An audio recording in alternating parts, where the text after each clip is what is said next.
Hello বন্ধুরা, কেমন আছো সবাই? আশা করি সবাই অনেক ভালো আছো। আজকের ভিডিওটা খুবই গুরুত্বপূর্ণ, কারণ আজ আমরা কথা বলবো এমন একটা বিষয় নিয়ে যেটা আমাদের দেশের ভবিষ্যতের সাথে সরাসরি জড়িত। প্রযুক্তিতে বাংলাদেশ কেন এত পিছিয়ে?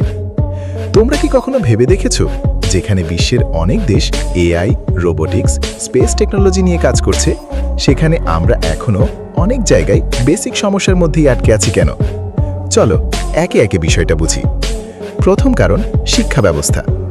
আমাদের দেশের বেশিরভাগ শিক্ষা ব্যবস্থা এখনও থিওরির মধ্যে সীমাবদ্ধ। স্টুডেন্টরা কোডিং, প্র্যাকটিক্যাল স্কিল বা রিয়েল লাইফ প্রবলেম সলভিং শেখার সুযোগ কম পায়। ফলাফল, ডিগ্রি আছে কিন্তু স্কিল নেই। দ্বিতীয় কারণ, ইন্টারনেট ও অবকাঠামো সমস্যা। অনেক জায়গায় এখনও ফাস্ট ইন্টারনেট নেই, আর যেখানে আছে সেটাও অনেক সময় স্টেবল না। প্রযুক্তির উন্নতির জন্য এটা একটা বড় বাধা।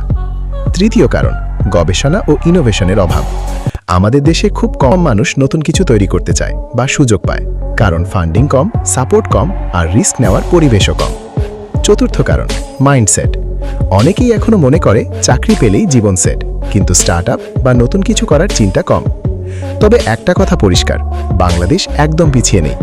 আমাদের দেশে অনেক ট্যালেন্টেড তরুণ আছে যারা ফ্রিল্যান্সিং, সফটওয়্যার ডেভেলপমেন্ট, কন্টেন্ট ক্রিয়েশনে ভালো করছে।